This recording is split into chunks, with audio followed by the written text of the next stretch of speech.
হাই friends, আজি মই ক'ব লৈছোঁ প্ৰথম সন্তানৰ বাবে চৰকাৰে দিয়া সুবিধাবিলাকৰ বিষয়ে। মই যিটো পাইছোঁ সেইটোৰ বিষয়েহে মই ক'ব লৈছোঁ। মই এটা স্ক্ৰীনশ্বট এটেচ কৰি দিছোঁ। প্ৰথম সন্তানৰ বাবে চৰকাৰে আপোনালোকক 5,000 টকা দিয়ে।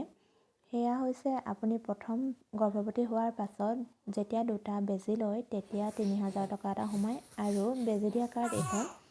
আৰু যেতিয়া বেবীৰ 3 নম্বৰটো বেজী দিয়া হয় তেতিয়া আপুনি বেজী দিয়া কাৰ্ডখন জেৰক্স কৰি পেলাই অংগনবাড়ী কৰ্মীক জমা দিব লাগে। তেতিয়া আকৌ 2,000 টকা এটা সোমায়।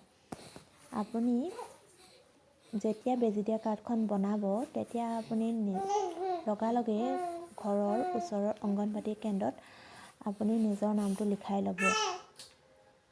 প্ৰথম 3,000 আপুনি যেতিয়া প্ৰথম দুটা বেজী ল'ব 5 মাহ বা 6 মাহৰ ভিতৰত আপুনি বেজী লৈ কমপ্লিট হৈ যায় প্ৰেগনেঞ্চিৰ অৱস্থাত, তেতিয়া আপুনি বেজী দিয়া কাৰ্ডখন জেৰক্স কৰি পেলাই আপুনি ঘৰৰ ওচৰৰ অংগনবাড়ী কৰ্মীক জমা দিব লাগে।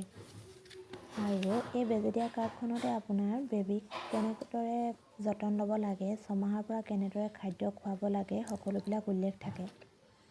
এই বেজী দিয়া কাৰ্ডখনেই মানে প্ৰেগনেঞ্চিৰ পৰা বেবী ডাঙৰ হোৱালৈকে বহুত ইম্পৰ্টেণ্ট হয়। আপোনালোকে সযতনে ৰাখিব। আজিলৈ আহিছোঁ।